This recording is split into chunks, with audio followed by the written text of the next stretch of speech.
Hi hello friends, welcome back to my YouTube channel. ನನ್ನ channel name ಬಂದು Dakshayini logs ಅಂತ. ಏನಪ್ಪ ಬೆಳಗ್ಗೆ ಇದನ್ನು ತೋರಿಸ್ತಾ ಇದ್ದೀನಿ ಅಂತ ಅಂದ್ಕೊಂಬೇಡಿ. ನಮ್ಮ ಮನೆಯವರು ಟ್ರಿಪ್ ಹೋಗ್ತಾ ಇದ್ದಾರೆ. ಸೊ ತಮಿಳ್ನಾಡು ಸೈಡು ಬೆಳಗ್ಗೆನೇ ಎಲ್ಲ ಹಾಕ್ಕೊಂಡು ಸೇಫಾಗಿ ಫುಲ್ ಪ್ಯಾಕ್ ಎಲ್ಲ ಮಾಡಿಕೊಂಡು ರೆಡಿಯಾಗಿ ಹೊರಟ್ರು. ಟೈಮು 5:30 ಆ ಥರ ಆಗಿತ್ತು. ಅವ್ರನ್ನ ಹೊರಗಡೆ ಕಳಿಸಿ ಭಯ ಆಗ್ತಾಯಿತ್ತು, ಹುಡುಗ್ರ ಜೊತೆ ಹೋಗ್ತಾರಲ್ವ. ಸೊ ಹಾಗಾಗಿ ಅವ್ರು ಹೋಗೋವರೆಗೂ ನಿಂತ್ಕೊಂಡು ನೋಡಿಕೊಂಡೇ ನಿಂತಿದ್ದೆ. Hello hi everyone, welcome back to my YouTube channel. ನನ್ನ ಚಾನಲ್ ನೇಮ್ ಬಂದು ದಾಕ್ಷಾಯಿಣಿ ಲಾಗ್ಸ್ ಅಂತ.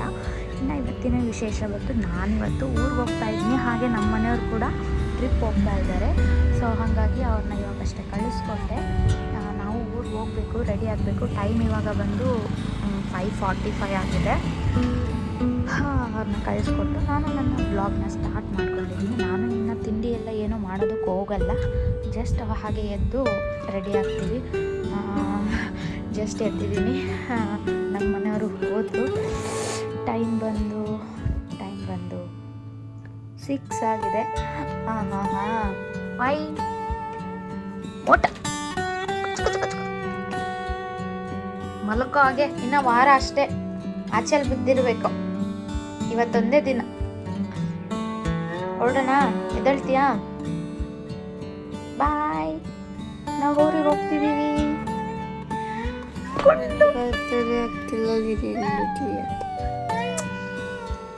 ವ್ಲಾಗ್ ಮಾಡ್ಕೊಂಡಿದ್ದೀನಿ, ವಿಡಿಯೋ.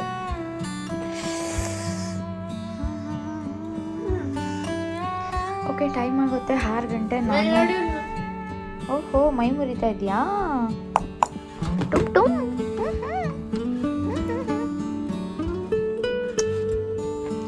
ಸರಿ, 6 ಗಂಟೆ ಆಗಿದೆ ಟೈಮು. ನಾವು ಓಡ್ತೀವಿ. ಎದ್ದು ಎಲ್ಲ ಕಿಚನೆಲ್ಲ ಕ್ಲೀನ್ ಮಾಡಿ ತಿಂಡಿ ನಾವು ಇಲ್ಲೇ ಹೋಟ್ಲಲ್ಲಿ ತರಿಸ್ಕೊಂಡು ತಿಂದ್ಬಿಟ್ಟು ರೆಡಿ ಆಗಿಬಿಟ್ಟು ಓಡ್ತೀನಿ. ಮತ್ತೆ ಸಿಗ್ತೀನಿ ನಾನು. ಜೀವಿತಾ ಎದ್ದಳಮ್ಮ, ಟೈಮ್ ಆಯಿತು. ಟೈಮ್ ಆಗುತ್ತೆ ಹೋಗೋಕ್ಕೆ. ಒಯ್ದುಬಿಟ್ಟು ಬರ್ತೀಯ ನೀನು? ಊರಿಗೆ ಬರ್ತೀಯ? ಹುಳಗಳು ನೋಡು, ಹುಳ ಮಜ್ಜಿ ಬೆಚ್ಚು ಮಲಗಿದ್ಯಾ? ಎದ್ದಳು ಮೇಲೆ, ಎದ್ದಳು. ಏನು ಮಕ್ಕ ನೋಡ್ತೀಯ? ಎದ್ದಳು ಎದ್ದಳಲ್ಲ. ಏಯ್ ಬರಲ್ಲ ನೀನು? ಹಾಂ ಜೀವಿತಾ ಎದ್ದಳಮ್ಮ, ಟೈಮ್ ಆಗುತ್ತೆ. ನನ್ನ ಮಗಳನ್ನ ಎಬ್ಬರಿಸಿ ಸಾಕಾಯಿತು. ಎದ್ದಳು ಅಂದರೆ ನಾಯಿ ಮರಿ ಜೊತೆ ಆಟ ಆಡಿಕೊಂಡು ಮಲ್ಕೊಂಡಿದ್ದಾಳೆ. ಅವನು ನೋಡಿ ಎಷ್ಟು ಚೆನ್ನಾಗಿ ಆಟ ಆಡ್ಕೊಂಡಿದ್ದಾನೆ. ಅವನು ಇನ್ನು ಒಂದು ವಾರ ನನ್ನ ಮಗಳನ್ನ ಮಿಸ್ ಮಾಡ್ಕೊತಾನೆ. ಬೆಚ್ಚಗೆ ರಗ್ಗೊಳಗಡೆ ಮಲ್ಕೊತಾ ಇದ್ದ. ಇನ್ಮೇಲೆ ಅದು ಮಿಸ್ ಆಗುತ್ತೆ ಅವನಿಗೆ. Hi friends, welcome back to my YouTube channel. ನನ್ನ ಚಾನಲ್ ನೇಮ್ ಬಂದು ದಾಕ್ಷಾಯಿಣಿ ಲಾಗ್ಸ್ ಅಂತ. ಇನ್ನು ಇವತ್ತಿನ ವಿಶೇಷ ಬಂದು ಊರಿಗೆ ಹೋಗ್ತಾ ಇದ್ದೀನಿ. ಬೆಳಗ್ಗೆಯಿಂದ ವ್ಲಾಗ್ನ ಸ್ಟಾರ್ಟ್ ಮಾಡ್ಕೊಂಡಿದ್ದೀನಿ. ಮನೆಯಿಂದ ಊರಿಗೆ ಎಷ್ಟೊತ್ತು ಹೋಗ್ತೀನಿ ಅಂದ್ಬಿಟ್ಟು ನಾನೆಲ್ಲ ವೀಡಿಯೋ ಮಾಡಿ ನಿಮಗೆ ತೋರಿಸ್ತಾ ಇದ್ದೀನಿ. ಎಷ್ಟೇ ಅವರು ಹೆಣ್ಮಕ್ಳಿಗೆ ಅವ್ರ ನೇಟಿವ್ ಪ್ಲೇಸ್ಗೆ ಹೋಗೋದಂದರೆ ತುಂಬ ಖುಷಿ ಅಲ್ವಾ. ನಾನು ಗೌರಿ ಹಬ್ಬಕ್ಕೆ ಹೋಗಿದ್ದು ಲಾಸ್ಟು, ಮತ್ತೆ ಹೋಗೇ ಇರಲಿಲ್ಲ. ಸೊ ಇವಾಗ ಕ್ರಿಸ್ಮಸ್ ರಜೆ ಸಿಕ್ಕಿದೆ. ಇನ್ನು ಇವರು ಬೇರೆ ಬೆಳಗ್ಗೆ ಟ್ರಿಪ್ ಹೋದರು ಫ್ರೆಂಡ್ಸ್ ಜೊತೆ ತಮಿಳ್ನಾಡು.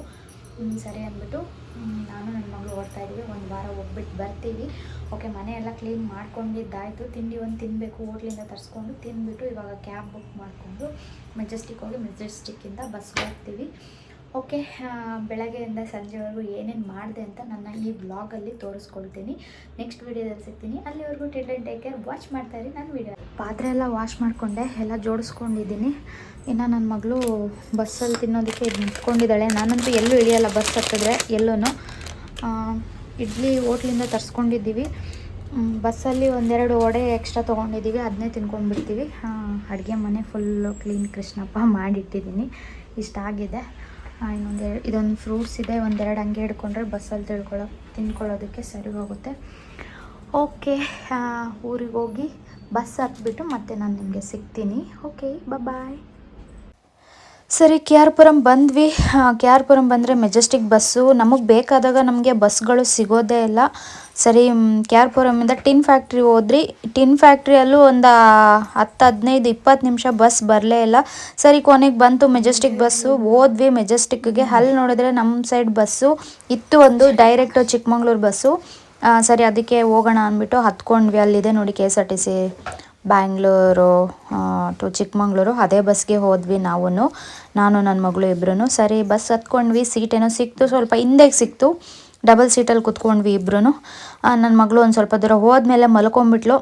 ಸರಿ ಅವಳನ್ನ ಮಲಗಿಸ್ಕೊಂಡು ನಾನು ಸ್ವಲ್ಪ ಹಾಗೆ ಜಸ್ಟ್ ಸುಮ್ಮನೆ ವೀಡಿಯೋ ಮಾಡ್ಕೊಂಡಿದ್ದೀನಿ.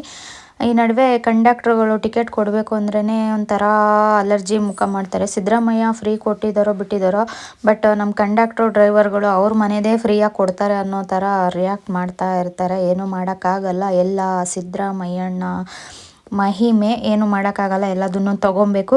ಇನ್ನು ಬಸ್ಸಲ್ಲಿ ಕುತ್ಕೊಂಡು ತಿನ್ನೋದಕ್ಕೆ ಅಂದ್ಬಿಟ್ಟು ಸ್ನ್ಯಾಕ್ಸು ಮನೆಯಿಂದನೇ ತೊಗೊಂಬಂದಿದ್ಲು, ಬಟಾಣಿನ ನನ್ನ ಮಗಳು. ಬಸ್ ಅಂತೂ ಅಷ್ಟೊಂದು ರಶ್ ಆಗೇನಿರಲಿಲ್ಲ, ಎಲ್ರಿಗೂ ಸೀಟಿತ್ತು, ಖಾಲಿನೂ ಇರಲಿಲ್ಲ, ರಶ್ ಆಗೂ ಇರಲಿಲ್ಲ, ಬಸ್ಸು ಫಿಲ್ ಆಗಿತ್ತು. ಇನ್ನು ಹಾಸನ ಬಸ್ ಸ್ಟ್ಯಾಂಡ್ಗೆ ಬಂದ್ವಿ. ಇನ್ನು ಹಾಸನ ಬಸ್ ಸ್ಟ್ಯಾಂಡ್ ಬಂದು ಬ್ಯಾಂಗ್ಳೂರು ಬಸ್ ಸ್ಟ್ಯಾಂಡ್ಗಿಂತನೂ ತುಂಬಾ ದೊಡ್ಡದು ಬಸ್ ಸ್ಟ್ಯಾಂಡ್ ಇದು. Hassan bus stand KSRTC bus stand ಸಿಕ್ಕಾಪಟ್ಟೆ ದೊಡ್ಡದಾಗಿದೆ. ಇದು ಹೊಸ್ದಾಗಿ ಮಾಡಿರೋದು. ಹೊಸ್ದಾಗಿ ಅಂದರೆ ನಾನು 10th ಸ್ಟ್ಯಾಂಡಲ್ಲಿದ್ದಾಗ ಓಪನ್ ಆಗಿದ್ದು, ಹೊಸದೇನಲ್ಲ. ಯಾವಾಗ ನಾವು GRS ಮೈಸೂರಿಗೆ ಹೋಗಿದ್ವಿ, ನೈಟಲ್ಲಿ ಇದು ಹಾಸನ ಬಸ್ ಸ್ಟ್ಯಾಂಡ್ ಅಂತ ಹೇಳಿದ ನೆನಪಿತ್ತು, ಹಾಗಾಗಿ ಅದನ್ನು ಹೇಳ್ತಾ ಇದ್ದೀನಿ. ಇನ್ನು ಇಲ್ಲಿ ಹಾಸನ ಬಸ್ ಸ್ಟ್ಯಾಂಡಲ್ಲಿ ಒಂದು 10-15 ನಿಮಿಷ ಪಾರ್ಕ್ ಮಾಡ್ತಾರೆ ಗಾಡಿನ. ಅಲ್ಲಿಂದ ಬೇಲೂರಿಗೆ ಬಂತು ಗಾಡಿ. ಸಣ್ಣ ಮುಳುಗೋಗ್ತಿರೋದನ್ನು ನನ್ನ ಮಗಳು ಹಿಡಿಯೋದಕ್ಕೆ ಟ್ರೈ ಮಾಡಿದ್ಲು. ಸೊ ನಾನು ಮಲ್ಕೊಂಡ್ಬಿಟ್ಟಿದ್ದೆ ಒಂದು ಸ್ವಲ್ಪ ಹೊತ್ತು, ಅದನ್ನು ನನಗೆ ಗೊತ್ತಿಲ್ಲದಂಗೆ ವೀಡಿಯೋ ಮಾಡ್ಕೊಂಡಿದ್ದಾಳೆ. ಮಾಡಿಬಿಟ್ಟು ಇದನ್ನು ನೀನು ಅಪ್ಲೋಡ್ ಮಾಡಲೇಬೇಕು ಅಂತ ಹೇಳ್ತಾ ಇದ್ಲು. ಸೊ ಅವಳಿಗೋಸ್ಕರ ಆ ವಿಡಿಯೋನ ಅಪ್ಲೋಡ್ ಮಾಡಿದ್ದೀನಿ. ಇನ್ನು ನಮ್ಮ ಬೇಲೂರು ಬಂತು. ಇದು ಯಗಚಿ ನದಿ ಹಿಡ್ಕೊಳಕ್ಕೆ ಆಗಲಿಲ್ಲ, ಬರೀ ಸೇತುವೆ ಮಾತ್ರ ಕಾಣಿಸಿದೆ. ಓಕೆ, ಹಂಗೂ ಹಿಂಗೂ ಬೇಲೂರು ಬಸ್ ಸ್ಟ್ಯಾಂಡ್ಗೆ ಬಂದ್ವಿ. ಇದು ನಮ್ಮ ಬೇಲೂರು ಬಸ್ ಸ್ಟ್ಯಾಂಡು. ಕ್ಲಿಯರಾಗಿ ವಿಡಿಯೋ ಮಾಡೋಕ್ಕಾಗಿಲ್ಲ, ಇಳಿಬೇಕಲ್ವಾ, ಹಾಗಾಗಿ.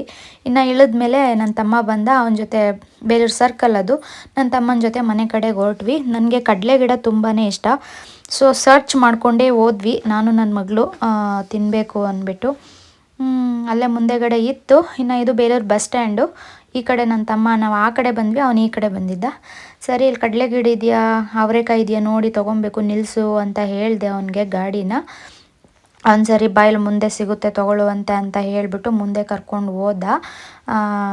ಅಂದರೆ ಇದು ಮನೆಗೆ ಹೋಗೋ ರೋಡು. ಇಲ್ಲೊಬ್ಬರು ಆಂಟಿ ಹಾಕ್ಕೊಂಡಿದ್ರು ನೋಡಿ ಇಲ್ಲಿ. ಕಡಲೆ ಗಿಡನ ನೋಡಿ ಖುಷಿ ಅಂತೂ ಆಯಿತು, ಚೆನ್ನಾಗೇನೋ ಇತ್ತು. ಬಟ್ ಗಿಡದ್ದು ಬುಡದ ಹತ್ರ ಕಾಯಿಗಳು ಬಲ್ತಿತ್ತು, ತುದಿಯಲ್ಲಿ ಎಳೆದಿತ್ತು. KGಗೆ 80 ರೂಪಾಯಿ. ನಾನು 1 kg ತೊಗೊಂಡೆ. 1 kg ತೊಗೊಂಡ್ವಿ. ಇನ್ನು ಮನೆ ಕಡೆ ಹೊರಟ್ವಿ. ಅಲ್ಲೊಂದು ಬೇಕ್ರಿ, ಅಯ್ಯಂಗಾರ್ ಬೇಕ್ರಿ ಇದೆ ದೇವಸ್ಥಾನದ ಪಕ್ಕನೇ. ಅಲ್ಲಿ ಕೇಕ್ಸ್ ಎಲ್ಲ ಚೆನ್ನಾಗಿರುತ್ತೆ ಅಂದ್ಬಿಟ್ಟು ತೊಗೊಳೋಣ ಅಂತ. ಇನ್ನು ಇದು ಗಣೇಶ ಟೆಂಪಲು. ಒಂದು ಚಪ್ಪಲಿ ಹಾರ ಹಾಕಿದ್ರು ನೋಡಿ ಒಬ್ಬರು ಆಂಟಿ, ಇದೇ ದೇವಸ್ಥಾನ ಅದು ನ್ಯೂಸಲ್ಲೆಲ್ಲ ಬಂದಿತ್ತು, ನೋಡಿರೋರಿಗೆ ಗೊತ್ತಿರುತ್ತೆ. ಬೇಲೂರಲ್ಲಿ ಗಣೇಶನಿಗೆ ರಾತ್ರಿ ಚಪ್ಪಲಿ ಹಾರ ಹಾಕಿದ್ರು ಅಂದ್ಬಿಟ್ಟು, ಯಾರು ಗೊತ್ತಿಲ್ಲ ಕಿಡಿಗಾಮಿಗಳು ಅಂದ್ಬಿಟ್ಟು ಅದೊಂದು ದೊಡ್ಡ ನ್ಯೂಸೇ ಆಗೋಗಿತ್ತು. ಸರಿ, ಇಲ್ಲಿ ಅಯ್ಯಂಗಾರ್ ಬೇಕ್ರಿ ಇತ್ತು, ಸ್ವಲ್ಪ ಮಕ್ಕಳಿಗೆ ಕೇಕು ಏನಾದ್ರು ತೊಗೊಳ್ಳೋಣ ಅಂತ ಬಂದ್ವಿ. ಇನ್ನು ಇದು ಬೇಲೂರು ದೇವಸ್ಥಾನ. ಇದು ಕೋಟೆ, ದೇವಸ್ಥಾನ ಫುಲ್ಲು ಕೋಟೆನೇ ಇದೆ. ತುಂಬ ದೊಡ್ಡದಿದೆ ಇದು ಕೋಟೆ. ದೇವಸ್ಥಾನವೂ ಅಷ್ಟೇ ತುಂಬ ದೊಡ್ಡದೇ ಇದೆ. ಹಳೆ ದೇವಸ್ಥಾನ ಅಲ್ವಾ, ಸೊ ಚೆನ್ನಾಗಿದೆ ದೇವಸ್ಥಾನ ಎಲ್ಲ. ದೇವಸ್ಥಾನದ್ದು ಒಂದು ವ್ಲಾಗ್ ಮಾಡಬೇಕು. ಸರಿ, ಮನೆಗೆ ರೀಚ್ ಆದ್ವಿ. ಮನೆಗೆ ಬಂದಮೇಲೆ ನನ್ನ ತಮ್ಮ ಹೆಂಡ್ತಿ ಒಂದು ಗ್ಲಾಸ್ ಟೀ ಮಾಡಿಕೊಟ್ಲು. ಬಿಸಿಯಾಗಿ ಟೀ ಕುಡಿದ್ವಿ. ಇನ್ನು ಇವತ್ತೇ ಊರಿಗೆ ಹೋಗೋಣ ಅಂತ ಅಂದ್ಕೊಂಡೆ. ಇನ್ನು ಬಂದು ಸುಸ್ತು ಬೇರೆ ಆಗಿತ್ತು. ಸೊ ಬೇಡ, ಇವತ್ತೊಂದಿನ ಇಲ್ಲೇ ರೆಸ್ಟ್ ಮಾಡೋಣ ಅಂತ ಉಳ್ಕೊಂಡ್ವಿ. ನಾಳೆ ಬೇರೆ ಮಕ್ಕಳಿಗೆ ಸ್ಕೂಲ್ ರಜೆ ಇತ್ತು. ಇನ್ನು ಊರಿಗೆ ಹೋದರೆ ಅವರು ಬರಲ್ಲ ಅಂದ್ಬಿಟ್ಟು ನನ್ನ ಮಗಳು ಇವತ್ತು ಅವ್ರ ಜೊತೆ ಒಂದಿನ ಆಟ ಆಡ್ಕೊಂಡಿರಲಿ ಅಂದ್ಬಿಟ್ಟು ತಮ್ಮ ಮನೆಯಲ್ಲೇ ಇದ್ವಿ. ಇನ್ನು ಒಳಗೆ ಬಂದ್ವಿ, ನೈಟ್ ಆಯಿತು, ಊಟಕ್ಕೆಲ್ಲ ಕುತ್ಕೊಳ್ಳೋಣ ಅಂತ ಊಟಕ್ಕೆ ಕುತ್ಕೊಂಡ್ವಿ. ಊರಿಗೆ ಹೋದರೆ ಇದೇ ಇಷ್ಟ, ಈ ಥರ ಎಲ್ಲರ ಜೊತೆ ಕುತ್ಕೊಂಡು ಊಟ ಮಾಡ್ತೀವಿ. ನಮ್ಮ ಮನೆಗಳಲ್ಲಿ ಈ ಸಿಟೀಲಿ ಆ ಥರ ಇದೊಂದು ಆಪ್ಷನ್ಸ್ ಇಲ್ಲ, ಎಲ್ಲರೂ ಒಟ್ಟಿಗೆ ಕುತ್ಕೊಂಡು ಊಟ ಮಾಡಲ್ಲ, ಅದೇ ಬೇಜಾರು. ಬಟ್ ನಮ್ಮೂರಿಗೆ ಹೋದರೆ ನಾವೆಲ್ಲರೂ ಹಿಂಗೆ ಒಟ್ಟಿಗೆ ಕುತ್ಕೊಂಡು ಊಟ ಮಾಡ್ತೀವಿ. ಊಟ ಏನು ತಿಂತೀವಿ ಅನ್ನೋದು ಮುಖ್ಯ ಅಲ್ಲ, ಅದನ್ನು ಯಾವ ರೀತಿ ಯಾರ ಜೊತೆ ಕುತ್ಕೊಂಡು ಎಷ್ಟು ಎಂಜಾಯ್ ಮಾಡಿ ಫುಡ್ನ ತಿಂತೀವಿ ಅನ್ನೋದು ಮುಖ್ಯ ಆಗಿರುತ್ತೆ. ಇನ್ನು ರೊಟ್ಟಿ ಬೆಂಡೆಕಾಯಿ ಪಲ್ಯ ಮಾಡಿದ್ರು, ಊಟ ಮಾಡಿ ಮಲ್ಕೊಂಡ್ವಿ, ಸುಸ್ತಾಗಿತ್ತಲ್ವ. ಸರಿ, ಬೆಳಗ್ಗೆ ಎದ್ದು ನನ್ನ ತಮ್ಮನ್ನ, ನಂದು ಏರ್ಟೆಲ್ ಸಿಮ್ಮು ನೆಟ್ವರ್ಕ್ ಅಷ್ಟು ಸಿಗಲ್ಲ ಊರಿಗೆಲ್ಲ ಹೋದರೆ, ಸರಿ ಜಿಯೋ ಸಿಮ್ಗೆ ಪೋರ್ಟ್ ಮಾಡಿಸೋಣ ಅಂದ್ಬಿಟ್ಟು ಹೋಗಿದ್ವಿ. ಇನ್ನು ಮಾರ್ಕೆಟಲ್ಲಿ ನನ್ನ ತಮ್ಮ ಹೂ ತೊಗೊತಾ ಇದ್ದ, ಅಲ್ಲಿ ಬರ್ತಾ ಇದ್ದ ನೋಡಿ. ಸರಿ, ಹೂವನ್ನ ತೊಗೊಂಡು ಮನೆಗೆ ಬಂದ್ವಿ. ಮನೆಗೆ ಬಂದಮೇಲೆ ಮಧ್ಯಾಹ್ನಕ್ಕೆ ಉಪ್ಪಿನಕಾಯಿ ಕ್ವಿಕ್ಕಾಗಿ ಮಾಡ್ತಾಯಿದ್ದ ನನ್ನ ತಮ್ಮ, ಎಳ್ಳಿಕಾಯಿ ಉಪ್ಪಿನಕಾಯಿ. ಸೊ ಶೇರ್ ಮಾಡೋಣ ಅಂತ ಅನಿಸ್ತು ನಿಮ್ಮ ಜೊತೆ, ಅದಕ್ಕೆ ಶೇರ್ ಮಾಡ್ತಾಯಿದ್ದೀನಿ. ಅವನು ನಮ್ಮಪ್ಪ ಅಡುಗೆ ಭಟ್ರು, ನನ್ನ ತಮ್ಮನೂ ಅಡುಗೆ ಭಟ್ಟ. ಹೋಗ್ತಾನೆ ಅಂದರೆ ಫ್ರೀ ಇದ್ದಾಗ ಅಡುಗೆಗೆ ಹೋಗ್ತಾನೆ, ಇಲ್ಲಾಂದರೆ ತರಕಾರಿ ಲೋಡ್ ಮಾಡ್ತಾನೆ. ಏನೋ ಒಂದು ಕೆಲಸ ಮಾಡ್ಕೊಂಡಿರ್ತಾನೆ, ಫ್ರೀಯಾಗಂತೂ ಇರಲ್ಲ. ಸರಿ, ನನಗೆ ಅದಷ್ಟು ಹುರ್ಕೊಳ್ಳೋದಕ್ಕೆ ಹೇಳ್ದ, ಅದನ್ನು ನಾನು ಉರಿತಾ ಇದ್ದೆ. ಅವನ ಈ ಕಡೆ ಎಳ್ಳಿಕಾಯಿನ ಕಟ್ ಮಾಡ್ತಾಯಿದ್ದ. ಎಳ್ಳಿಕಾಯಿ ಉಪ್ಪಿನಕಾಯಿ ಇದು. ಏನೇನು ಹಾಕ್ಕೊಂಡಿದ್ದೀನಿ ಅಂದರೆ ಜೀರಿಗೆ, ಒಣಮೆಣ್ಸಿನ್ಕಾಯಿ, ಬೆಳ್ಳುಳ್ಳಿ, ಮೆಂತ್ಯ, ಅಷ್ಟೇ. ಅದಷ್ಟನ್ನು ಚೆನ್ನಾಗಿ ಫ್ರೈ ಮಾಡ್ಕೊತಾ ಇದ್ದೀನಿ. ಅವನು ಜಾಸ್ತಿ ದಿನ ಇಡೋದಕ್ಕೆ ಉಪ್ಪಿನಕಾಯಿ ಮಾಡ್ತಾಯಿಲ್ಲ, ಕ್ವಿಕ್ಕಾಗಿ ಮಾಡ್ಕೊಂಡು ತಿನ್ನೋವಂಥದ್ದು. ಎಳ್ಳಿಕಾಯಿ ಬೇಯಿಸ್ಬಿಟ್ಟು ಮಾಡ್ತಾರೆ ಅಲ್ವಾ, ಆ ಥರ ಉಪ್ಪಿನಕಾಯಿ ಅವ್ನು ಮಾಡ್ತಾ ಇರೋದು. ಸರಿ, ನಾನು ಆ್ಯಡ್ ಮಾಡಿದ್ದು ಸಾಸಿವೆನ, ಅವ್ನು ಬೇಡ ಅಂತಂದ. ಸರಿ, ನಾನೊಂದು ಸ್ವಲ್ಪ ಇದ್ದರೆ ಚೆನ್ನಾಗಿರುತ್ತೆ, ನಾನು ಒಗ್ಗರಣೆಗೆ ಹಾಕ್ತೀನಿ ಬೇಡ ಅಂದ. ನಾನು ಇರಲಿ ಪರವಾಗಿಲ್ಲ ಅಂತ ನಾನು ಸ್ವಲ್ಪ ಹಾಕಿದೆ. ಇನ್ನು ಕಟ್ ಮಾಡ್ತಾ ಇದ್ದ, ಹುಳಿನೂ ಸೇರಿಸಿ ಹಾಕ್ತಾ ಇದ್ದ. ನಾನು ಅದನ್ನು ತೆಗಿ ಬೇಡ, ಹಾಗೆ ಹುಳಿ ಹಿಂಡು ಅಂತ ಹೇಳಿದ್ದಕ್ಕೆ ಆಮೇಲೆ ತೆಗಿದ ಅದನ್ನು. ಅದು ಚೆನ್ನಾಗಿರಲ್ಲ, ದಪ್ಪ ಇರುತ್ತೆ ಮತ್ತು ತಿನ್ನೋಕ್ಕೂ ಸರಿ ಹೋಗಲ್ಲ. ಇದು ನಾರ್ಮಲ್ ಕಹಿ ಎಳ್ಳಿಕಾಯಿ, ತುಂಬ ಕಹಿ ಇರುತ್ತಪ್ಪ ಉಪ್ಪಿನಕಾಯಿ ತಿನ್ನೋದಕ್ಕೆ, ಬಟ್ ಅದು ತಿಂದರೆ ಆರೋಗ್ಯಕ್ಕೂ ಅಷ್ಟೇ ಒಳ್ಳೆಯದು. ನಾನು ಈ ಕಡೆ ಇದನ್ನೆಲ್ಲ ಫ್ರೈ ಮಾಡ್ಕೊತಾ ಇದ್ದೆ. ಸರಿ, ಇದೆಲ್ಲ ಆಗಿತ್ತು. ಅದು ಸ್ವಲ್ಪ ತಣ್ಣಗಾಗಬೇಕೇನೋ ಅಂತ ನಾನಿದ್ದೆ. ಅವನು ಇಲ್ಲ, ಮಿಕ್ಸಿಗೆ ಹಾಕ್ಕೊಂಡು ನೀರು ಹಾಕ್ಕೊಂಡು ರುಬ್ಬು ಅಂತ ಹೇಳ್ದ. ಸರಿ, ಹಾಕ್ಬಿಟ್ಟು ರುಬ್ಬಿಕೊಟ್ಟೆ ನಾನು. ಈ ಕಡೆ ಅವನು ಎಳ್ಳಿಕಾಯಿಗೆ ಉಪ್ಪು ಹಾಕಿ ಬೇಯೋದಕ್ಕೆ ಇಟ್ಟಿದ್ದ. ಜಾಸ್ತಿ ಏನು ಬೇಯಿಸ್ಕೊಳ್ಳಲ್ಲ, ಒಂದು 5 ನಿಮಿಷ 10 ನಿಮಿಷ ಅಷ್ಟೇ. ನಾನು ಈ ಕಡೆ ಇದನ್ನು ರುಬ್ಕೊಂಡ್ಬಿಟ್ಟೆ. ಅದಕ್ಕೆ ಮಸಾಲೆ ಏನೇನು ಬೇಕಂತ. ಇನ್ನು ಒಗ್ಗರಣೆಗೆ ಬೆಳ್ಳುಳ್ಳಿನ ಸ್ವಲ್ಪ ಹಾಗೆ ಜಜ್ಕೊಂಡ. ಇನ್ನು ಸಾಸಿವೆ ಜೀರಿಗೆ ಹಾಕಿ ಬೆಳ್ಳುಳ್ಳಿ ಹಾಕ್ಕೊಂಡು ಫ್ರೈ ಮಾಡ್ಕೊತಾ ಇದ್ದಾನೆ. ಜೀರಿಗೆ ಮತ್ತು ಸಾಸಿವೆ ಅಷ್ಟೇ, ಇನ್ನೇನು ಜಾಸ್ತಿ ಏನು ಹಾಕ್ಕೊಂಡಿಲ್ಲ. ಕ್ವಿಕ್ಕಾಗಿ ಮಾಡ್ಕೊಳ್ಳೋ ಅಂಥದ್ದು. ಹಿಂಗಿದ್ರೆ ಹಿಂಗೆ ಯೂಸ್ ಮಾಡಿ. ಅವನು ಹಿಂಗೆ ಹಾಕಿಲ್ಲ, ನಾನು ಸುಮ್ಮನೆ ವೀಡಿಯೋ ಮಾಡಿಕೊಂಡೆ ಒಟ್ರಾಸಿ. ಅವನು ಯೂಸ್ ಮಾಡಿಲ್ಲ, ಗೊತ್ತಿಲ್ಲ ನನಗೆ ಯಾಕೆ ಅಂತ. ನೀವು ಹಿಂಗೆ ಆ್ಯಡ್ ಮಾಡ್ಕೊಳ್ಳಿ, ಚೆನ್ನಾಗಿರುತ್ತೆ. ಸರಿ, ಬೆಳ್ಳುಳ್ಳಿ ಫ್ರೈ ಆದಮೇಲೆ ರುಬ್ಕೊಂಡಿರೋ ಮಸಾಲೆನ ಅದರಲ್ಲಿ ಹಾಕ್ಕೊಂಡು ಅದು ನೀರು ಸೀದೋಗೋವರೆಗೂ ಚೆನ್ನಾಗಿ ಫ್ರೈ ಮಾಡ್ಕೊಬೇಕಾಗುತ್ತೆ. ಅದು ನೀರಿದ್ದರೆ ಅಷ್ಟು ಏನಾಗಲ್ಲ, ಯಾಕಂದರೆ ನೀರು ಹಾಕೇ ರುಬ್ಬಿರೋದಲ್ವ, ಏನೂ ಆಗಲ್ಲ. ಬಟ್ ಇದು ಜಾಸ್ತಿ ದಿನ ಇಟ್ಟು ತಿನ್ನೋಕ್ಕಾಗಲ್ಲ. ಇದು ಉಪ್ಪಿನಕಾಯಿ ಕ್ವಿಕ್ಕಾಗಿ ಮಾಡ್ಕೊಂಡಿರೋದ್ರಿಂದ ಬೇಗ ಕರ್ಗೋಗುತ್ತೆ. ಅದು ಫ್ರಿಜ್ಜಲ್ಲಿ ಇಟ್ಕೊಂಡ್ರೆ ಒಂದು 2-3 ತಿಂಗಳು ಇಟ್ಕೊಂಡು ತಿನ್ಬೋದು. ಆಚೆಯಲ್ಲೇ ಇಟ್ಟರೆ 1 ತಿಂಗಳು ಇಟ್ಕೊಂಡು ತಿನ್ಬೋದು ಅಷ್ಟೇ. ಇನ್ನು ಅದು ಬೇಯಿಸ್ಕೊಂಡಿದ್ದು ಎಳ್ಳಿಕಾಯಿನ ಇದರಲ್ಲಿ ಇದನ್ನು ಹಾಕ್ಬಿಟ್ಟು ಚೆನ್ನಾಗಿ ಮಿಕ್ಸ್ ಮಾಡ್ಕೊಬೇಕು. ಎಳ್ಳಿಕಾಯಿ ಪಿತ್ತ ಎಲ್ಲ ಆಗಿರುತ್ತೆ ಅಲ್ವಾ, ಆವಾಗ ತಿನ್ನೋದ್ರಿಂದ ಪಿತ್ತ ಅದೆಲ್ಲ ಏನೂ ಆಗಲ್ಲ. ತುಂಬ ಆರೋಗ್ಯಕರವಾಗಿರುತ್ತೆ ಎಳ್ಳಿಕಾಯಿ ಉಪ್ಪಿನಕಾಯಿ ತಿನ್ನೋದ್ರಿಂದ. ಈ ಬಾಣ್ತಿ ಆ ಥರ ಇರೋರಿಗೆಲ್ಲ ಎಳ್ಳಿಕಾಯಿನೇ ಜಾಸ್ತಿ ಕೊಡೋದು ಉಪ್ಪಿನಕಾಯಿ. ಬೇರೆ ಉಪ್ಪಿನಕಾಯಿ ಯಾವುದು ಕೊಡಲ್ಲ, ಬರೀ ಎಳ್ಳಿಕಾಯಿ ಉಪ್ಪಿನಕಾಯಿ ಕೊಡ್ತಾರೆ. ಬಟ್ ಅದನ್ನು ತಿನ್ನೋಕ್ಕಾಗಲ್ಲ, ಅಷ್ಟು ಕಹಿ ಇರುತ್ತೆ. ನನ್ನ ತಮ್ಮ ಮಗಳು ಬಂದು ಏನು ಮಾಡ್ತಾ ಇದೆಯಾ ಅತ್ತೆ ಅಂತ ಬಂದು ಕೇಳ್ತಾ ಇದ್ಲು. ನಾನು ವೀಡಿಯೋ ಮಾಡ್ಕೊತಾ ಇದ್ದೀನಮ್ಮ, ನಿಮ್ಮಪ್ಪ ಉಪ್ಪಿನಕಾಯಿ ಮಾಡ್ತಾಯಿದ್ದಾರೆ ಅಂತ ನಾನು ಅವಳ ಹತ್ರ ಹೇಳ್ತಾ ಇದ್ದೆ. ಫೈನಲಿ ಎಲ್ಲ ಹಾಕಿ ಕಲಿಸ್ಕೊಂಡ್ಮೇಲೆ ಉಪ್ಪಿನಕಾಯಿ ಈ ಥರ ಕಾಣಿಸ್ತಾ ಇದೆ. ನನ್ನ ತಮ್ಮ ಮಿಕ್ಸ್ ಮಾಡ್ಕೊತಾ ಇದ್ದ, ನಾನು ವೀಡಿಯೋ ಮಾಡ್ಕೊತಾ ಇದ್ದೆ. ಅದು ಹುಳಿ ಇತ್ತು ಅಲ್ವಾ, ಲಾಸ್ಟಲ್ಲಿ ಈ ಥರ ಸೋಸ್ಬಿಟ್ಟು ಹಾಕ್ತಾ ಇದ್ದಾನೆ. ಅಂದರೆ ಅದು ಕಟ್ ಮಾಡ್ಕೊಂಡಿದ್ದು ಹುಳಿನ ಸಪ್ರೇಟಾಗಿ ಇಟ್ಕೊಂಡು ಲಾಸ್ಟಲ್ಲಿ ಈ ಥರ ಹುಳಿ ಹಾಕಬೇಕು. ಹುಳಿ ಹಾಕಿ ಬೇಯಿಸಬಾರ್ದು, ಚೆನ್ನಾಗಿರಲ್ಲ. ಹುಳಿ ಎಲ್ಲ ಹೊರ್ಟೋಗ್ಬಿಡುತ್ತೆ. ಹುಳಿನ ಹಾಕಿ ಕಲಿಸ್ತಾ ಇದ್ದಾನೆ. ಚೆನ್ನಾಗಿ ಬಂತು. ನಾನು ಸ್ವಲ್ಪ ಅರಿಶಿನ ಪುಡಿ ಹಾಕೊಂಡೆ, ಹಾಕ್ತಿದ್ನೇನೋ ನಾನು ಹೇಳಿದೆ. ಒಟ್ಟಿನಲ್ಲಿ ಸ್ವಲ್ಪ ಅರಿಶಿನ ಪುಡಿ ಹಾಕ್ಕೊಂಡು ಕಲಿಸ್ಕೊಬೇಕು, ಚೆನ್ನಾಗಿರುತ್ತೆ. ಅವ್ನು ಜಾಸ್ತಿ ಹಾಕಲ್ವೋ ಏನೋ ಗೊತ್ತಿಲ್ಲ. ನೀವು ಸ್ವಲ್ಪ ಅರಿಶಿನ ಪುಡಿ ಚೆನ್ನಾಗಿ ಹಾಕ್ಕೊಳ್ಳಿ, ಚೆನ್ನಾಗಿ ಬರುತ್ತೆ.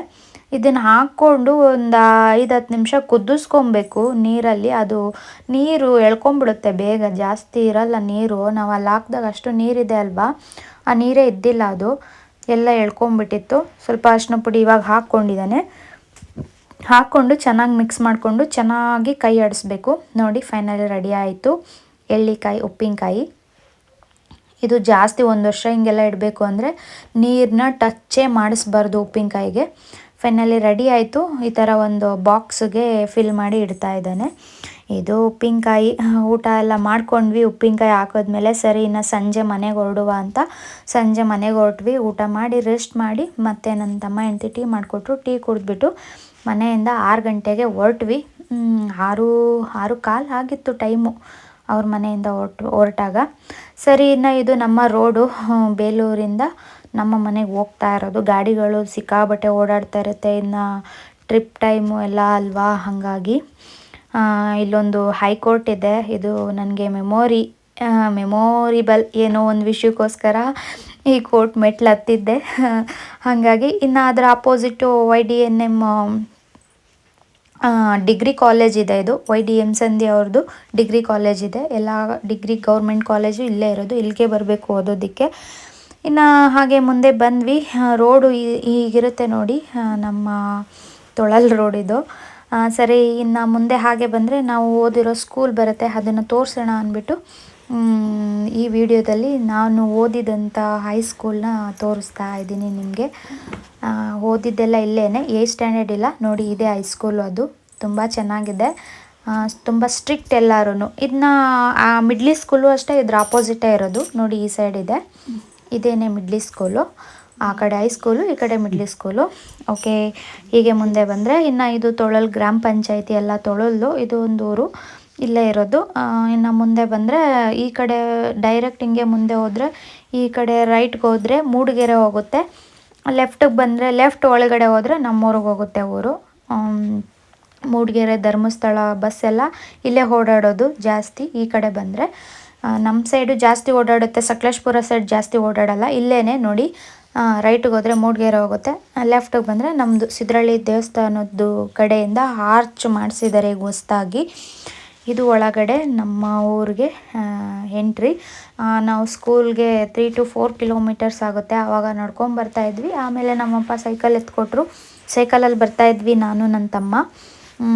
ಕತ್ಲೆ ಆವಾಗಲೇ ಎಷ್ಟು ಕತ್ಲೆ ಆಗಿಬಿಟ್ಟಿದೆ ನೋಡಿ, ನಂದು ಐಫೋನ್ ಅಲ್ವಾ, ಹಾಗಾಗಿ ಸ್ವಲ್ಪ ಬೆಳಕಿದೆ. ನಾರ್ಮಲ್ ಫೋನಲ್ಲಿ ತೆಗೆದ್ರೆ ಫುಲ್ ಕತ್ಲೆನೇ ಕಾಣಿಸುತ್ತೆ. ಇನ್ನು ಸೂರ್ಯ ಮುಳುಗೋಗಿದ್ದಾನೆ, ಸೂರ್ಯ ಕಾಣಿಸ್ತಾ ಇಲ್ಲ. ಈ ರೋಡಲ್ಲಿ ನೈಟ್ಗಳೆಲ್ಲ ಓಡಾಡೋದಕ್ಕಾಗಲ್ಲ, ಸಿಕ್ಕಾಬಿಟ್ಟೆ ಕತ್ಲೆ ಇರುತ್ತೆ, ಕರ್ಗತ್ಲೆ, ಎಲ್ಲೂ ಲೈಟು ಇರಲ್ಲ, ಏನೂ ಇರಲ್ಲ. ಗಾಡಿಗಳು ಎಲ್ಲೋ ಒಂದೊಂದು ಬರುತ್ತೆ. ಆ ಕತ್ಲೆಯಲ್ಲಿ ಒಂದೊಂದು ಗಾಡಿ ಕೂಡ ಬಂದ್ರೂ ಭಯ ಆಗುತ್ತೆ, ಏನೋ ಹೆಂಗೋ ಅಂದ್ಬಿಟ್ಟು. ಇನ್ನು ಇದೇ ಥರ ಆಟೋಗಳು, ಬಸ್ಸು ಕಮ್ಮಿ ಇರುತ್ತೆ ಹಳ್ಳಿಗಳಿಗೆ, ಬೆಳಗ್ಗೆ ಮತ್ತು ಸಂಜೆ ಅಷ್ಟೇ ಬಸ್ ಇರುತ್ತೆ. ಇನ್ನು ಅದು ಬಿಟ್ಟರೆ ಈ ಥರ ಪ್ಯಾಸೆಂಜರ್ ಆಟೋದಲ್ಲೇ ಓಡಾಡಬೇಕು. ಇದು ನನ್ನ ಫ್ರೆಂಡು ಶೀಲಾ ಅಂತ ಇದ್ದಾಳೆ, ಅವ್ರ ಮನೆ ಕ್ರಿಶ್ಚಿಯನ್ನು, ಅವರೊಬ್ಬರೇ ಇಲ್ಲಿರೋದು. ಸೊ ಅದಕ್ಕೆ ಅಷ್ಟು ಪ್ರಿಪ್ರೇಷನ್ ಮಾಡಿದ್ದಾರೆ. ಇನ್ನು ಇಲ್ಲೊಂದು ಹಾಸ್ಪಿಟಲ್ ಇತ್ತು ನೋಡಿ, ಅಲ್ಲಿ ಮನೆ ಕಾಣಿಸ್ತಾ ಇದೆಯಲ್ಲ, ಅದೇ ಹಾಸ್ಪಿಟಲು. ಇವಾಗ ಅಲ್ಲಿ ಹಾಸ್ಪಿಟಲ್ ಇಲ್ಲ ಅಂತೆ. ಇನ್ನು ಇದು ಬಂದು ಸಿದ್ರಳ್ಳಿ, ಒಳಗಡೆ ಹೋದರೆ ಸಿದ್ರಳ್ಳಿ ಊರಿಗೆ ಹೋಗುತ್ತೆ. ಈ ಕಡೆ ಲೆಫ್ಟಿಗೆ ಬಂದರೆ ನಮ್ಮೂರಿಗೆ ಬರುತ್ತೆ ರೋಡು. ಇನ್ನು ಇದು ನಮ್ಮೂರ ರೋಡು. ಸರಿ ನೋಡಿ, ಎಷ್ಟು ಕತ್ಲೆ ಇದೆ. ನಾನು ನಮ್ಮೂರ ದೇವಸ್ಥಾನನ ತೋರಿಸೋಣ ಅಂದ್ಬಿಟ್ಟು ಕತ್ಲೆಯಲ್ಲಿ ವಿಡಿಯೋ ಮಾಡಿ ತೋರಿಸ್ತಾ ಇದ್ದೀನಿ. ನಾಳೆ ಫುಲ್ ಊರದ್ದು ಒಂದು ವಿಡಿಯೋನ ಮಾಡಿ ನಾನು ವ್ಲಾಗ್ನ ಅಪ್ಲೋಡ್ ಮಾಡ್ತೀನಿ. ಇದು ನಮ್ಮೂರದ್ದು ಈಶ್ವರ ಟೆಂಪಲ್ಲು. ಹೀಗೆ ಮುಂದೆ ಬಂದರೆ ಇನ್ನು ಅಲ್ಲಿ ಬೀದಿ ಲೈಟ್ ಇದೆ ನೋಡಿ, ಇದೇ ನಮ್ಮೂರು. ಒಳಗಡೆ, ಊರೊಳಗಡೆ ಹೋಗ್ತಾ ಇದ್ದೀವಿ. ಇದೇ ನಮ್ಮ ಊರು. ಹೇಗಿದೆ ಅಂದ್ಬಿಟ್ಟು ವಿಡಿಯೋ ನೋಡಿದವರು ತಪ್ಪದೆ ಕಮೆಂಟ್ ಮಾಡಿ. ಇದೇ ಫಸ್ಟ್ ಮನೆ ನಮ್ಮೂರಿಗೆ, ಮೇಗ್ಲು ಮನೆ ಅಂತ ಕರಿತೀವಿ ನಾವು ಇಲ್ಲಿದ್ದಾಗ, ನಮ್ಮೂರಲ್ಲೆಲ್ಲ ಹಾಗೆ ಆ ಥರ ಹೇಳೋದು. ಇನ್ನು ಇಲ್ಲೇ ನಮ್ಮ ಮನೆಗೆ ಒಳಗಡೆಗೆ ಇಲ್ಲಿ ಲೆಫ್ಟಲ್ಲಿ ಹೋಗಬೇಕು ಒಳಗಡೆ. ಮೇನ್ ರೋಡು ಇದು, ಸಕಲೇಶಪುರ ಹೋಗುತ್ತೆ ರೋಡು, ಹರಹಳ್ಳಿ ಸಕಲೇಶಪುರ ಆ ಥರ ಹೋಗುತ್ತೆ ಸ್ಟ್ರೈಟ್ ರೋಡು. ಊರು ಅಂದರೆ ಇದೇ ಊರು ಅಷ್ಟೇ, ನಮ್ಮದು ಸ್ವಲ್ಪ ಮನೆ ಹಿಂದಕ್ಕಿದೆ ಅಷ್ಟೇ. ಇನ್ನು ಇದು ಈ ಕಡೆ ಅಕ್ಕಪಕ್ಕ ಇರೋ ಮನೆಗಳು. ನಮ್ಮದು ಮನೆ ಇದು ಕೊಟ್ಟಿಗೆ, ಅದು ಹಾಳು ಬಿದ್ದಿದೆ. ಇನ್ನು ಅಲ್ಲಿ ಮುಂದೆ ಬರ್ತಾ ಇದೆಯಲ್ಲ, ಈ ಮನೆಯಲ್ಲೂ ಯಾರೂ ಇಲ್ಲ. ಈ ಮನೆಯವರು ಅಲ್ಲಿ ರೋಡು ಫಸ್ಟಿಗೆ ಎಂಟ್ರಿ ಆದ್ವಲ್ಲ, ಅಲ್ಲಿಗೆ ಶಿಫ್ಟ್ ಆಗಿದ್ದಾರೆ ಆ ಮನೆಗೆ. ಈ ಮನೆಯೂ ಹಾಳು ಬಿದ್ದಿದೆ. ಇನ್ನು ಇದೇ ನಮ್ಮ ಮನೆ ಇಲ್ಲಿ ಕಾಣಿಸ್ತಾ ಇರೋದು. ಆ ಕಡೆಗೆ ಒಂದು ಮನೆ ಇದೆ, ಅವರು ಮನೆಯಲ್ಲಿ ಗಂಡ ಹೆಂಡತಿ ಇಬ್ಬರೇ ಇರೋದು. ಸೊ ಅವರು ಆಚೆಗಡೆ ಬರೋದೇ ಇಲ್ಲ. ಸೊ ನಾವು ಬಂದಿದ ತಕ್ಷಣ ನಮ್ಮ ನಾಯಿಗಳು ವೆಲ್ಕಮ್ ಮಾಡ್ತಾ ಇದೆ. ಅದೇ ನಮ್ಮ ನಾಯಿ. ಇನ್ನೊಂದು ಚಾರ್ಲಿ ನಾಯಿ ಇತ್ತು, ಸತ್ತೋಗ್ಬಿಟ್ಟಿದೆ. ಏನೋ ಅದು ಹುಳ ಆಗಿಬಿಟ್ಟು ಹೊಟ್ಟೆಯಲ್ಲೆಲ್ಲ ಸತ್ತೋಯ್ತಂತೆ. ನಮ್ಮಮ್ಮ ವೆಯ್ಟ್ ಮಾಡ್ಕೊಂಡಿದ್ರು, ನಾವು ಬರ್ತಿದ್ದೀವಿ ಅಂದ್ಬಿಟ್ಟು. ನೆನ್ನೆನೇ ಬಂದಿದ್ದು, ಇವತ್ತು ಮನೆಗೆ ಬಂದಿರೋದಲ್ವಾ, ಹಂಗಾಗಿ ಕಾಯ್ಕೊಂಡಿದ್ರು ಅವರು. ಸರಿ, ನಾನು ನೋಡಿ ಬಂದಿದ ತಕ್ಷಣ ಹೂ ಗಿಡಗಳನ್ನ ಮಾತ್ರ ಬಿಡಲ್ಲ. ಹೂ ಗಿಡಗಳು ಇದು ಮನೆ ಮುಂದೆಗಡೆ ಇರೋದು. ಇನ್ನು ನಾಯಿ ನಮ್ಮನ್ನು ಮಾತಾಡ್ಸ್ಕೊಂಡು ನಿಂತಿದ್ದ. ಇವನು ಮರಿ ಹಾಕಿದ್ದಾನೆ, ಇವೊಂದು ಮರಿನ ನೋಡ್ಕೊಂಬರೋಣ ಹೇಗಿದೆ ಅಂದ್ಬಿಟ್ಟು. ಮುಂದೆಗಡೆ ಇಷ್ಟು ಗಿಡಗಳನ್ನ ಬೆಳೆಸ್ಕೊಂಡಿದ್ದಾರೆ ನಮ್ಮಮ್ಮ. ಇವಾಗ ಫಸ್ಟ್ ಇರಲಿಲ್ಲ, ಇವಾಗ ಬೆಳೆಸ್ಕೊಂಡಿರೋದು. ಇನ್ನು ಇಲ್ಲಿ ಕಾಫಿ ಕಾಯಿ ಏನೋ ಒಣಗಾಕಿದ್ದಾರೆ, ಅಂದರೆ ಹಣ್ಣು ಕುಯ್ತಾರೆ ಅಲ್ವಾ, ಅದ್ರ ಜೊತೆ ಒಂದೊಂದು ಕಾಯಿ ಬರುತ್ತೆ, ಆ ಕಾಯಿನ ಅಲ್ಲಿ ಒಣಗಿಸ್ಕೊಂಡಿರೋದು. ಈ ಕಡೆ ಹೋದರೆ ನಾಯಿ ಇದೆ, ನಾಯಿಗಳಿಗೆ ಸಪ್ರೇಟು ಒಂದು ಬೋನ್ ಮಾಡಿದ್ದಾರೆ. ಈ ಕಡೆ ಇಲ್ಲಿ ರೊಟ್ಟಿ ಎಲ್ಲ ಮಾಡ್ಕೊತಾರೆ ಆ ಒಲೆಗಳಲ್ಲಿ, ಅಡುಗೆ ಎಲ್ಲ ಒಳಗಡೆನೆ ಮಾಡ್ಕೊಳ್ಳೋದು. ನೋಡಿ, ಸಣ್ಣದು ಪುಟಾಣಿ ಮರಿ ಇಲ್ಲಿದ್ದಾನೆ. ಒಳ್ಳೆ ಫುಲ್ಲು ಕಪ್ಪಗೆ ಇದ್ದಾನೆ ಅವನು, ನೋಡೋದಕ್ಕೆ ಕಾಣಿಸೋದೇ ಇಲ್ಲ, ಆ ಥರ ಇದ್ದಾನೆ ಅವನು.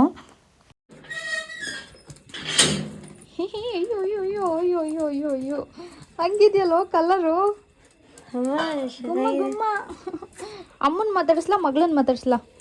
ಮಗಳಲ್ಲ. ಏಯ್ ಎಲ್ಲೋ ಮಗ ತೋರ್ಸು ನಿಂದು. ಬೈಲಿ ಹಿಡ್ಕೊ ಇಲ್ಲ ನಿಮಿಷ ಜೀತ. ಲೈಟ್ ಬೆಳಕತ್ರ ಇಲ್ಲ ಇವನು. ಲೈಟ್ ಬೆಳಕತ್ರ ಏ ತೋರ್ಸು ಮಗನ. ಓ ಗುಮ್ಮ ಗುಮ್ಮ ಗುಮ್ಮನ ಗುಮ್ಮ ಮಾಡಿ ಎತ್ಕೊಂಡು ಹೋಗ್ಬಿಡೋಣ. ಎತ್ಕೊಂಡು ಹೋಗಕ್ಕೆ ಅವ್ರು ಗಂಡು ನಾಯಿ ಮರಿ ಬೇಕು ಅಂತ ಬಿಡ್ಕೊಂಡಿರೋದು. ಬಿಡು ಬಿಡು ಕೇಳಿಕೆ ಅವ್ರ ಅಮ್ಮ ಎದುರುತ್ತ ಏನಾದ್ರು ಮಾಡಿಬಿಡ್ತೀಯ ಮಗನ್ನ ಅಂತ. ಓಹೋ ಹೋ ಹೋ. ಇವನು ಲೈಟ್ ವೆಯ್ಟ್ಲೆಸ್. ಎತ್ಕೊಂಡು ನೋಡು. ಬಿಡು. ಕಾಫಿ ಮುಟ್ಟೆ ಅಮ್ಮ ಇಷ್ಟೇಯಾ? ಕಾಫಿ ಮುಟ್ಟೆ.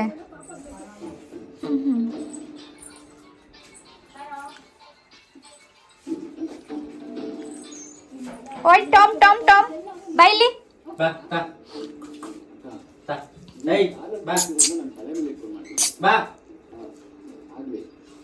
ಇನ್ನು ಅವನ್ನ ನಾಯಿ ಮರಿನ ನನ್ನ ಮಗಳು ಒಳಗಡೆ ಕರ್ಕೊಂಬಂದ್ಲು. ಕುಣ್ದಾಡ್ತಿದ್ದಾನೆ ಮನೆ ತುಂಬ ಅವನು. ನನ್ನ ತಮ್ಮ ಇದ್ದ, ಅವನ ಜೊತೆ ಆಟ ಆಡ್ಕೊಂಡಿದ್ದ. ಇನ್ನು ನನ್ನ ಮಗಳು ಟೈಮ್ ಪಾಸ್ ಚೆನ್ನಾಗಾಗುತ್ತೆ. ಚೆನ್ನಾಗಿ ಆಡ್ಕೊಂಡಿದ್ದು ಬಿಡ್ತಾಳೆ. ಅವ್ರ ಅಮ್ಮ ಹಿಂದೆಗಡೆನೇ ಬರುತ್ತೆ. ಎಷ್ಟೋ 6-8 ಮರಿ ಹಾಕಿದ್ನಂತೆ. 2 ಮರಿ ಸತ್ತೋಗಿದೆ. ಇಲ್ಲ 6 ಮರಿ ಹಾಕಿರೋದು, 2 ಮರಿ ಸತ್ತೋಗಿದೆ. ಒಂದು ಇವ್ರು ಹಿಡ್ಕೊಂಡಿದ್ದಾರೆ. ಇನ್ನು 1 ಮರಿನ ಅದು ನಾಯಿಗೆ ಇಂಜೆಕ್ಷನ್ ಮಾಡಿದ್ದವ್ರಿಗೆ ಕೊಟ್ಟಿದ್ದಾರೆ. ಇನ್ನೊಂದು ನಮ್ಮ ಮಾಮ ರಿಲೇಷನ್ ಎತ್ಕೊಂಡು ಹೋಗಿದ್ದಾರೆ. ಇನ್ನೊಂದು ಏನಾಯ್ತೋ ಗೊತ್ತಿಲ್ಲ ನನಗೆ.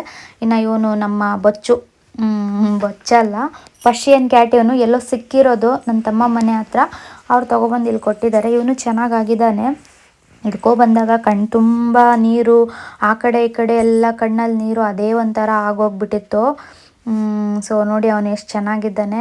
ಊರಲ್ಲಿ ಬಂದರೆ ಬೆಕ್ಕು ನಾಯಿ ಯಾವಾಗಲೂ ನಮ್ಮ ಮನೇಲಿ ಇದ್ದೇ ಇರುತ್ತೆ. ಸೊ ಹಾಗಾಗಿ ಬೇಜಾರಾಗಲ್ಲ. ನಾಯಿ, ಮನುಷ್ಯರು, ಪ್ರಾಣಿಗಳು ಹಿಂಗೆ ಇವ್ರುಗಳ ಹತ್ರ ಮಾತಾಡಿಕೊಂಡು ಆರಾಮಾಗಿ ಟೈಮ್ ಸ್ಪೆಂಡ್ ಮಾಡ್ಬೋದು. ಏನಂದರೆ ಜಾಸ್ತಿ ಚಳಿ, ಇಲ್ಲಿ ಚಳಿನ ತಡ್ಕೊಳಕ್ಕಾಗ್ತಾಯಿಲ್ಲ. ಅಷ್ಟು ಸಿಕ್ಕಾಬಟ್ಟೆ ಚಳಿ. ಲೈವ್ ಎಂಡ್ ಮಾಡಿಕೊಂಡು ಒಳಗಡೆ ಬಂದು ಊಟ ಕುತ್ಕೊಂಡ್ರೆ ಬಿಸಿ ಮುಟ್ಟಿದಷ್ಟು ಚಳಿ ಆಗ್ತಾಯಿತ್ತು ನನಗೆ. ನಮ್ಮಮ್ಮ ನನ್ನ ಮಗಳಿಗೆ ಮತ್ತೆ ಕಾಫಿನ ಮಾಡಿಕೊಟ್ಟಿದ್ದಾರೆ. ಕುಡ್ದಿಲ್ಲ ಅಂದ್ಬಿಟ್ಟು. ಇವನು ಇವಾಗ ಚೆನ್ನಾಗಾಗಿದ್ದಾನೆ ಸ್ವಲ್ಪ. ಇವಾಗ ಇದ್ದ, ನಾನು ಆಚೆ ಕಡೆ ಲೈವ್ ಮಾಡ್ಕೊಂಡಿದ್ದೆ. ಇಷ್ಟು ದಪ್ಪ ಹೆಗ್ಣನ ಹಿಡ್ಕೊಬಂದು ತಿನ್ಕೊಂಬಿಟ್ಟ ನನ್ನ ಮಗ. ಬೇಲೂರಲ್ಲಿ ಇದ್ದಿದ್ರೆ ಸಿಟಿ ಲೈಫ್ ಎಂಜಾಯ್ ಮಾಡ್ತಾ ಇದ್ದ. ಇವಾಗ ನಮ್ಮೂರಿಗೆ ಬಂದು ಹಳ್ಳಿ ಜೀವನನ ಎಂಜಾಯ್ ಮಾಡ್ತಾ ಇದ್ದಾನೆ ಪರ್ಷಿಯನ್ ಕ್ಯಾಟು. ಸಿಟಿಗಳಲ್ಲಿ ಈ ಥರ ಎಲ್ಲ ಸಿಗಲ್ಲ ಅಲ್ವಾ. ತಿನ್ನೋಕ್ಕೆ ಕಡಲೆ ಗಿಡ ತೊಗೊಂಡಿದ್ದೀವಿ. ಅವರೆಕಾಯಿ ಬೇಯಿಸ್ಕೊಂಡು ತಿನ್ನೋಣ ಅಂತ 2.5 kg ತೊಗೊಂಡ್ಬಂದಿದ್ದೀವಿ. ಚೆನ್ನಾಗಿರುತ್ತೆ ಇದು ನೋಡಿ, ಫ್ರೆಶ್ ಆಗಿರುತ್ತೆ. ಊರ್ಗಡೆ ನಮ್ಮಮ್ಮ ಕುಕ್ಕರ್ ಎತ್ಕೊಂಬಂದವ್ರೆ. ನಮ್ಮಮ್ಮಗೆ ಒಂದು ಕೋಲ್ಡ್ ಕೇಕು ಮತ್ತು ಬನ್ನು ತೊಗೊಂಬಂದಿದ್ದೀನಿ ಅಷ್ಟೇ, ಇನ್ನೇನು ತಂದಿಲ್ಲ. ನಾನು ಟೋಟಲಿ ಅವರೆಕಾಯಿ ಅಂದರೆ ತುಂಬ ಇಷ್ಟ. ಸೊ ಇವಾಗ ನನ್ನ ಕೆಲಸ ಫಸ್ಟು ಊಟ ತಿನ್ನೋಕ್ಕೂ ಮುಂಚೆ ಅವರೆಕಾಯಿ ಬೇಯಿಸ್ಕೊಂಡು ತಿನ್ನೋದು. ಓಕೆ, ನಮ್ಮ ಅಮ್ಮಂಗೆ ಅವರೆಕಾಯಿ ಬೇಯಿಸೋಕ್ಕೆ ಹೇಳಿದೆ. ಅವರು ತೆಗೆದು ಒಂದೊಂದೇ ಚೆನ್ನಾಗಿರೋದನ್ನ ಎರ್ಕಾಕ್ಕೊಬೇಕು. ಹುಳ ಎಲ್ಲ ಎದ್ಬಿಡುತ್ತೆ ಬೇಯಿಸ್ಕೊಂಡು ತಿನ್ನೋದಲ್ವಾ. ಹಾಗಾಗಿ ಹುಳ ಇಲ್ದಲ್ಲೇ ಇರೋದು, ಹುಳ ಇರೋದು ಗೊತ್ತಾಗುತ್ತೆ ಅಲ್ವಾ. ಕಾಯಿ ಚೆನ್ನಾಗಿರೋದು ಆ ಥರ ನೋಡಿ ಎತ್ತಾಕ್ಕೊಳ್ಳೋದಕ್ಕೆ ಅಂದ್ಬಿಟ್ಟು ಸುರ್ಕೊಳ್ತಾ ಇದ್ದಾರೆ. ಅವರೆಕಾಯಿ ಮಾತ್ರ ಸಖತ್ತಾಗಿತ್ತು. ಟೇಸ್ಟು ತುಂಬಾ ಚೆನ್ನಾಗಿತ್ತು. ಬೇಯಿಸ್ಕೊಟ್ಟಿದ್ರು, ತಿಂದೆ ಅಲ್ವಾ. ವಾಯ್ಸ್ ಕೊಡೋದು ಲೇಟಾಗಿದೆ. ಸೊ ಹಾಗಾಗಿ ಹೇಳ್ತಾ ಇರೋದು ನಾನು. ಇನ್ನು ಕ್ಯಾಟು ಮೇಲ್ಗಡೆ ಆಟ ಆಡ್ಕೊಂಡಿದ್ದ. ಇನ್ನು ನನ್ನ ಮಗಳು ಇವ್ರ ಜೊತೆನೇ ಇದ್ದೋಗ್ಬಿಡ್ತಾಳೆ. ಮನೆಯಲ್ಲಿ ಇದೇ ಖುಷಿ ನನಗೆ. ಬಂದರೆ ನಾಯಿ ಬೆಕ್ಕು ಇರುತ್ತೆ. ನಾನು ಚಿಕ್ಕವಳಿದ್ದಾಗ ಮನೆಯಲ್ಲಿ ಬೆಕ್ಕನ್ನ ನನ್ನ ಜೊತೆನೇ ಮಲಗಿಸ್ಕೊಂಡಿರ್ತಾ ಇದ್ದೆ ಯಾವಾಗಲೂ. ಸರಿ ಲೈವೆಲ್ಲ ಮುಗಿಸ್ಕೊಂಡು ನಾನು ಊಟ ಮಾಡೋ ಅಷ್ಟರಲ್ಲಿ 9 ಗಂಟೆ. ಫುಲ್ಲು ಚಳಿಗೆ ಊಟ ಮಾಡೋದಕ್ಕೆ ಆಗ್ತಾ ಇರಲಿಲ್ಲ. ಅಷ್ಟು ಚಳಿ ನಮ್ಮ ಕಡೆ ಅಂತೂ. ಬೆಂಗಳೂರಲ್ಲಿ ಇರೋ ಚಳಿಗೂ ಇಲ್ಲಿರೋ ಚಳಿಗೂ ತುಂಬಾ ವ್ಯತ್ಯಾಸ ಇದೆ ಅಪ್ಪ. ಓಕೆ, ನಾನು ಊರಿಗೆ ಬಂದಿದ್ದರಿಂದ, ಬೆಂಗಳೂರಿಂದ ಊರಿಗೆ ಬಂದಿರೋ ವೀಡಿಯೋನ ಇಷ್ಟು ಮಾಡಿ ತೋರಿಸಿದ್ದೀನಿ ನನ್ನ ಕೈಲಾದಷ್ಟು. ಸೊ ಪ್ಲೀಸ್ ನನ್ನ ವೀಡಿಯೋನ ವಾಚ್ ಮಾಡಿ ಇದೇ ಥರ ಸಪೋರ್ಟ್ ಮಾಡಿ ಅಂತ ಕೇಳ್ಕೊಳ್ತಾ ಇದ್ದೀನಿ. ಅಲ್ಲಿವರೆಗೂ ನನ್ನ ವೀಡಿಯೋನ ಹೀಗೆ ನೋಡ್ತಾ ಇರಿ. ನೆಕ್ಸ್ಟ್ ವೀಡಿಯೋಗೋಸ್ಕರ ವೆಯ್ಟ್ ಮಾಡ್ತಾ ಇರಿ, ನನ್ನ ನೆನೆಸ್ಕೊತಾ ಇರಿ ಅಂತ ಹೇಳ್ತಾ ನೆಕ್ಸ್ಟ್ ವೀಡಿಯೋದಲ್ಲಿ ಸಿಗ್ತೀನಿ. ಅಲ್ಲಿವರೆಗೂ till and take care. Bye, love you all.